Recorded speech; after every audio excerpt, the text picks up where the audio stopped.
Hey YouTube, what's up? Murphy Firearms Training. This is Chris here. Got my FX9. Gonna show you how to take it apart. A couple other things about it. So first of all, you notice where our bolt's locked open. There's no magazine. Firearm's totally clear. Very much an AR style gun. If you see my benchtop review, it is a 2-pin system. Now, I have the short barrel. They offer I think it's 4-inch. This is a 4-inch, and then they offer a 10-inch and a 16-inch. Now the 10 and the 16 are different, but the 4-inch, the really short ones, really the equivalent of having a Glock pistol barrel or a M&P or Ruger American, or it's pretty standard, but kind of between that duty and that compact size barrel, and then you got all your AR workings behind it. Okay, and so just like the AR, you got your 2 pins. When I clean my AR-15 rifle and pistol, I take out the back pin, pivot the action open, do all I'm going to do, put the back pin back in. Okay? That's how I do it. I cannot do that with this gun. Okay? And I'm going to show you why. So if I use a brass punch because these pins don't like to come out. You can use whatever you want to use. Give that a good a few taps and then a push. Okay, so got that pin out far enough to grab it. So I'm going to grab it.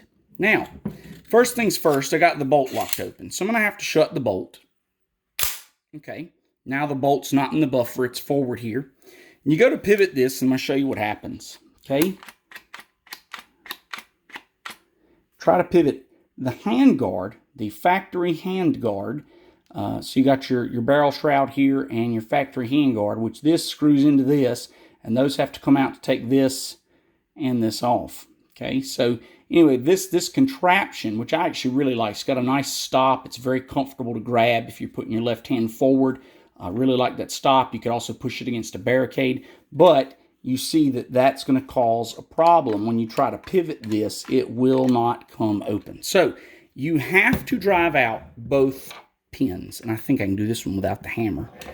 May need to give it one little love tap. There it goes. Okay, so you do have to remove both pins, and I just use a brass punch so I know it won't scar the metal there.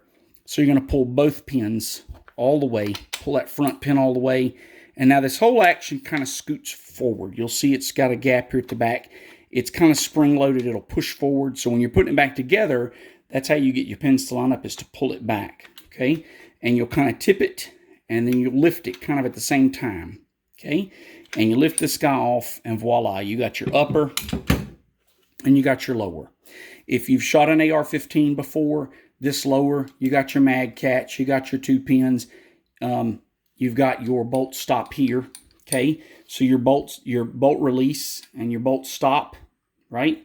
Very much like an AR, when it's got the bolt locked back, you just hit it and it lets the bolt forward. This is what catches your bolt here, and this is what the feed lips of the magazine use to actuate that. So, but very AR-ish. Your ejector is a solid post here. So that is different from an AR, but that's your ejector. Feed lips are made into the lower. So there's your feed lip for your 9mm.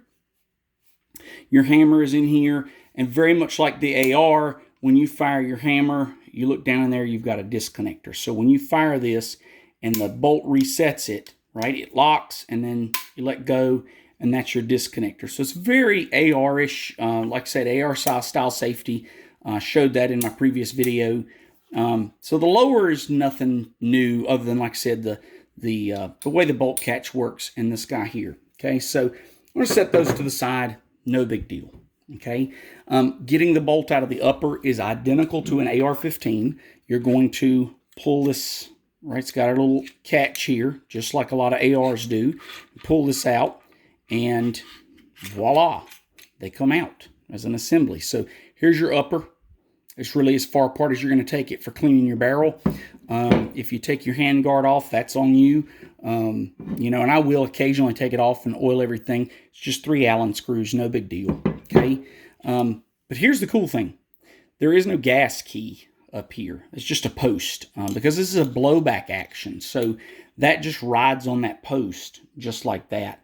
There's no gas key There is no gas tube under the handguard. It's a blowback action, so there's no gas system to worry about. So if you ever wondered how these work, they're blowback. They're completely just blowback, simple pressure. So anyway, this just hooks to that to actuate your bolt manually. Okay, so lay that to the side. The bolt is similar yet different to an AR. Your firing pin and your hammer channel very much would remind you of an AR bolt. But when you go looking for your wonderful cotter key, you're not going to find it, okay? This guy just has a flat pin, and there's two ways to get it out. I'm going to show you the right way, and then I'm going to show you the wrong way, okay? So the right way to get this out is to find you an object that fits through the hammer notch, okay? So I'm just using the handle of my brass punch. So I'm going to put that through there, and here's your little key, right? There's no way to get that out. It's below flush. You can't reach it. It's not like a cotter key where you can set a needle nose or a pin punch or something in there. Okay, you're going to push this forward just enough to get the spring tension off. And you heard it. I don't even know where it went. I reach across the frame here. There's our magic little pin. Okay, there's our magic little pin. Okay, don't lose it. And now I've got this firing pin under great amounts of pressure, and I'm going to let that pressure off very slowly, and then the firing pin and the spring will fall through, and your bolt is disassembled. That's all you do to disassemble the bolt on this gun. And then you will clean it how you want to clean it, and then reassembly is identical. Now, I told you I'd show you the wrong way to do this, and unfortunately, I'm sure at least one person has done this. But the correct way would be to turn it so that that pin just falls out. So we get it in here, and from here forward, there's going to be spring tension. So you see there's a lot of spring left. So you have to compress this pretty far, and it is really, really a lot to compress, okay? So we'll compress this. I'm going to put it back together, and literally, I'm just looking through here to see when it passes to the right height, which is going to be about right there, okay? That's about the right height if my camera will focus, okay? See your firing pin's just somewhere in that range right there is where you got to go to put that pin in. So I'm going to put this on a table where you can kind of see, and I'm going to compress this down, and you'll know because before you get to that height, the pin won't go, and it really, I mean, you can push it in with one finger. It's so easy, and you let it go, okay? Voila. That pin's under spring tension. It will not come out, okay? That's reassembled. The incorrect way to do this. This is a 3/32 pin punch. There is the other end of this guy, our retaining pin. Okay? And you can take this and push that pin out, and all the guts will go way across the room. I'm going to catch them because I don't want them to go way across the room. And ow. That hit really hard, actually. Okay? And voila, that's loose, and your pin fell on the table. So if you put your hand over the end, you'll catch these. If you don't, you will lose them. And I don't know what they cost, but I don't want to lose them. So, and again, I think the easiest way to do this is to set it on a table because it is a lot of spring tension. Of course, if I'm not on camera, it's a whole different thing because it's easier to do. So go to put that in. You see it's not going, so I haven't pushed it far enough. When I push it far enough, it'll go in with zero resistance, none. And I just make sure it's seated all the way so it can't come out, right? So it's just flush on this side, okay?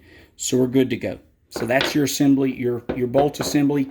And then to put it back together, it's identical to the takedown procedure. You're gonna hook this guy onto the top of your bolt, and you're going to feed all of that into the back of your upper. Okay, just feed that in all the way till it clicks, right? Good to go. Bolts in, locked, okay? And you really do want that pretty much all the way forward. The bolt does free float away from that when there's no buffer. So if you have this pushed in and then you tip it up, the bolt will fall out. So you kind of need to leave it angled down. And then you bring your lower in. So there's your lower. And the way you want to do this, I don't think there's a great way to do it other than it just loves to fall on me. But I kind of start here and kind of come down and back at the same time, if that makes any sense at all. So I'm going to come here and kind of come down and back, because your hand guard up front is trying to keep this thing from coming, and you got to get your hammer lined up right, and you got to get your extractor lined up right, and you kind of got to get everything lined up right.